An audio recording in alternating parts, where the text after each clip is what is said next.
In our next chart, I want to bring several things together here.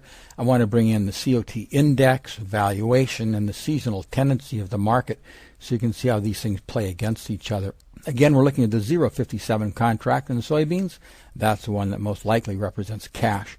It usually will follow cash the closest.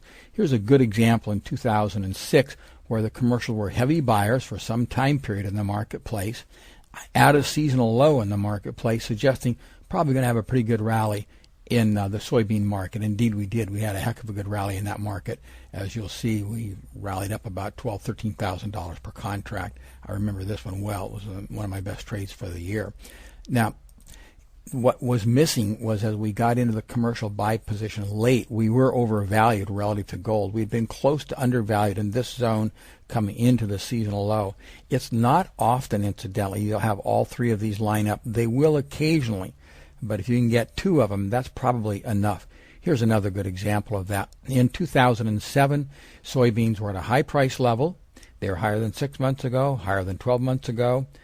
At this low versus the last low, there was a lot more commercial buying, and we were undervalued. What was missing? We did not have a strong seasonal tendency to rally here, but these 2 points, these 2 cards trumped just the seasonal tendency, and we created a nice rally in the marketplace. So it's by combining these, we can even refine our trades and make even better trades. Let me show you another example. We are now looking at silver in 2003 and 2004. Here's a great picture-perfect trade. Silver's in an uptrend.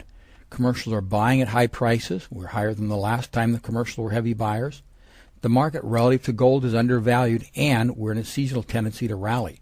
So really have all three in unison. And again, it doesn't always happen that way, but those are the very best trades. You just have to be very patient because they are not. You're not going to see these every day. If I can get 2 of these, I'm going to be happy with it. Notice again, the commercials are heavy sellers here, and we're overvalued, but we're not going to do any selling here. Why? Because the market is in such a strong uptrend. We always want to be with the trend of the marketplace. Now, as we get over here, we see that commercials become heavy buyers in the marketplace, and we're undervalued in the marketplace. The commercials are doing more buying here than they were over here, so we can take an opportunity to be a buyer here, and we get a pretty good rally in silver per contract. That's about $8,000 in the market. Clearly set up in terms of our picture-perfect concept of the marketplace. All it was missing in this instance, we weren't in a seasonal uptrend tendency, but we had 2 of the cards on the table, and 2 out of these 3 usually set up some great trading opportunities. If you want to finesse your trades and want to make certain you've got everything going, you want to really stack that deck of cards, it is best to wait until you have at least 2 of these setup tools there. So now you see how to use seasonal tendencies, the valuation index, the commercial index, and the picture-perfect pattern. Here we have another example of the trilogy of the indicators, the trader index, the valuation to gold index, and the seasonal tendency in the market. We're looking at soybean oil here on the 0.57 contract in 2007.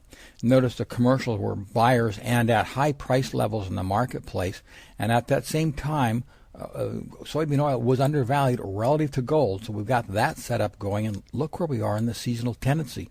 Strong seasonal pattern for soybean oil to rally during the first of the year. So we really had all 3 things going in our favor at this point, suggesting we're probably going to have a good rally in the marketplace. There was a nice strong rally at the end of 2006, pretty much the same setup. Our COT indicator got into the picture-perfect pattern. We'd been in a big uptrend, right? That's the pattern. We were close to the undervalued reading. We're not quite there, but we're pretty close, and generally speaking, in the area where we start to see rallies in the soybean oil market. So that's the way you'll see these things come into play together. Now, here we have an example where soybean oil came down, no real surprise. Commercials were sellers in the marketplace, and the tendency, seasonal tendency, was to come down at that time. We had a couple of our cards on the table there for the decline in that market. But you want to look at the interactive of these 3 indicators together to help you find the more ideal patterns in the marketplace, and hopefully the examples you've seen here will help you do that. I do look at these on a weekly basis when I look at my charts to see where I've got as many things going for a trade as I possibly can.